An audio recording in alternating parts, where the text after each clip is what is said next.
பார்க்க போகிறது வந்து கேழ்வரகு மாவில் பண்ணுற உப்புமா. உப்பு மாவு பண்ணுறதுக்கு முன்னாடி நம்ம என்ன பண்ணணும், முதல்ல அடுப்பு பற்ற வச்சு வானல் வச்சாச்சு.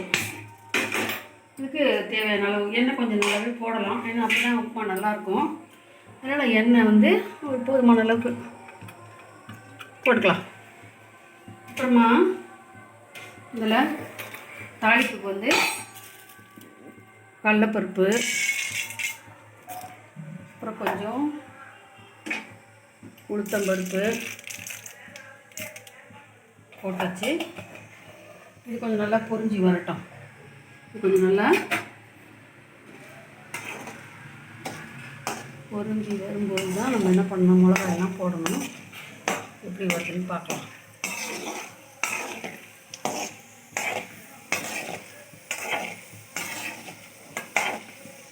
பொன்வருவலாகவும் இருக்கணும், அதுக்கு அந்த மாதிரி நம்ம பார்த்துட்டே இருக்கணும். பார்த்தோம்னா அது அந்த நிறம் மாறும்போது அப்படியே டக்குன்னு மிளகாயை போட வேண்டியதுதான்.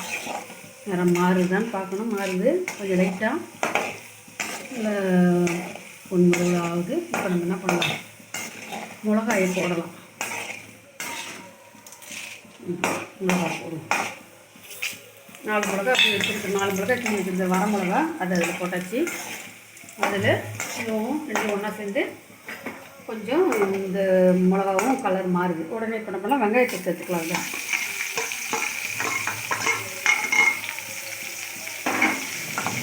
வெங்காயத்தை சேர்த்தாச்சு. வெங்காயம் கொஞ்சம் நல்லா வதங்கணும். வெங்காயம் அந்த கடலைப்பருப்பு, மிளகா, உளுத்தம்பருப்போடலாம் சேர்ந்து நல்லா ஒன்றா கலந்து அது நல்லா வதங்கணும். அப்போ தான் இந்த கேழ்வரகு மாவு போட்டு உப்புமா செய்யும்போது அதோட மிங்கிலாகி டேஸ்ட் நல்லா வரும். சின்ன வெங்காயம் தான் போட்டிருக்குறோம். பெரிய வெங்காயம் போட்டு அவ்வளோ டேஸ்ட் இருக்காது. சின்ன வெங்காயம் ரொம்ப நல்ல டேஸ்ட் கொடுக்கும். சின்ன வெங்காயம் தான் போட்டிருக்குறோம். சின்ன வெங்காயம் இப்போ எப்போ கொஞ்சம் கொஞ்சமாக பாருங்கள் நல்லா கண்ணாடி மாதிரி வருது. இந்த மாதிரி வர நேரத்தில் தான் நம்ம என்ன பண்ணணும், இந்த நம்ம பிசைஞ்சு வச்சுருக்க கேழ்வரகு மாவை போட போகிறதில்ல. கொஞ்சம் இதுக்காக தண்ணி லைட் ரொம்ப ஊற்றாமல் இது மாதிரி பிசைஞ்சு கொஞ்சம் திட்டமாக போட்டு பிசைஞ்சு வச்சுக்கணும். இப்போ கொட்டுவதில்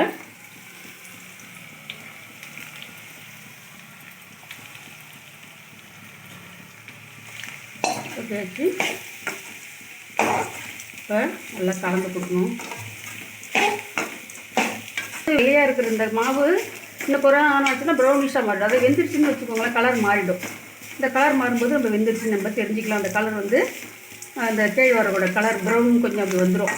போகும்போது நம்ம தெரிஞ்சுக்கலாம், சரி வெந்துருச்சு அப்படின்னு சொல்லிட்டு. ஆனால் நல்லா வெந்து சாப்பிட்றது தான் நல்லது. இல்லைன்னா இது வந்து கொஞ்சம் டைஜஷன் ஆகிறது கொஞ்சம் இதுவாக தான் கஷ்டமாக தான் இருக்கும்.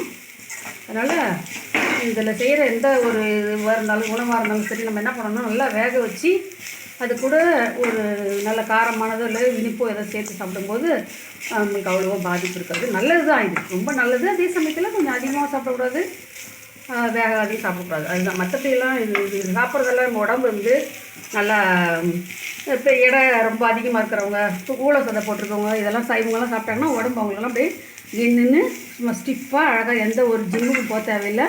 இந்த கேழ்வரகு மாவை ரெகுலராக அவங்க சாப்பிட்டு வந்தாங்கன்னா அவங்க உடம்பெல்லாம் நல்லா கட்டுக்கோப்பாக ஆகிடும். அவங்களுக்கு எதுவும் பண்ணவே தேவை கிடையாது.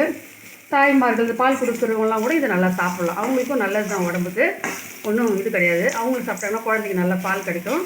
எல்லா வயதினரும் சாப்பிட்லாம். இதுதான் கிராமத்தில் பார்த்திங்கன்னா, நாங்கள்லாம் பள்ளிக்கூடத்துலேருந்து வரும்போது எங்கள் அம்மா எங்களுக்கு செஞ்சு கொடுத்த ஸ்நாக்ஸ் இது தான். 5 பேர் ஒரு வானல் வச்சுட்டு ஆள் கொஞ்சம் தட்டில் போட்டு கொடுத்துருவாங்க. அதனால் இது வந்து யாரும் இதுவாக நினைக்கக்கூடாது, ஏளனமாக. இது வந்து நல்ல ஒரு ரிச்சு விட்டமின்ஸ், மினரல்ஸ்லாம் இருக்கக்கூடிய ஒரு ஃபுட்டு தான்.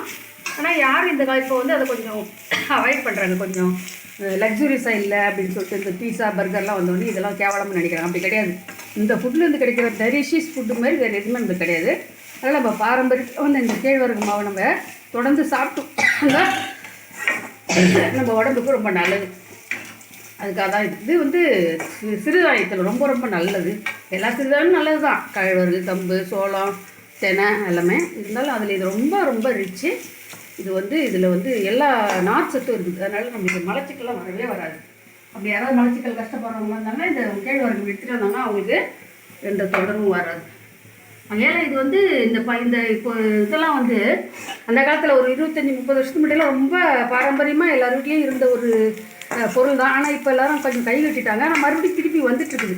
இப்போ எல்லோரும் சிறுதானியத்தை நோக்கி தான் ஓடுறாங்க. அந்த மாதிரி பாரம்பரியமான உணவை தான் நோக்கி ஓடுறாங்க. அதனால் இனிமேல் இதெல்லாம் நம்ம வந்து ரெகுலராக கூட மாதத்துக்கு 2 தடவை வாரத்துக்கு 2 தடவை எடுத்துகிட்டு நல்லாயிருக்கும். இப்போ வெந்துருச்சுன்னு நினைக்கிறேன். பாருங்கள், கலர் கொஞ்சம் சேஞ்ச் ஆகிருக்கு, நல்லாவே சேஞ்ச் ஆகிடுச்சு பாருங்கள். நம்ம நெம்பளத்துக்கு வந்து உப்புலாம் அந்த உருண்டையெல்லாம் இல்லாமல் கொஞ்சம் இது பண்ணி விட்டுக்கலாம். பண்ணணும்னா இந்த உருண்டையெல்லாம் இல்லாமல் இதுவாகும். வெல்லம் வேணுனாலும் சேர்த்துக்கலாம், சர்க்கரை வேணுனாலும் சேர்த்துக்கலாம். எது நமக்கு பிடிக்குமோ, நாட்டு சர்க்கரை, வெல்லமோ சர்க்கரையோ ஏதோ ஒன்று சேர்த்து இதில் நம்ம இந்த சூட்லேயே போட்டு கிண்டிட்டுனா ரொம்ப அருமையாக இருக்கும்.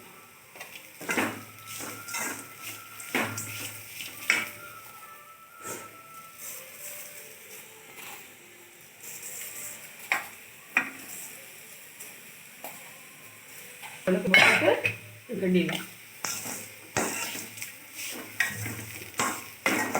அதுவும் இந்த இனிப்போடு சேர்த்து சாப்பிடும்போது இதுக்கு இன்னும் அதிகமான வீரியம் கிடைக்கும். நமக்கு ஒரு காம்பினேஷனில் சாப்பிட்டா ரொம்ப உடம்புக்கு நல்லது. இனிப்பும் கேழ்வரகும் சேர்த்து சாப்பிடும்போது சத்துக்கள் அதிகமாக நம்ம குடலில் உறிஞ்சப்பட்டு நமக்கு தேவையான சத்து அதிகமாக கிடைக்கும்.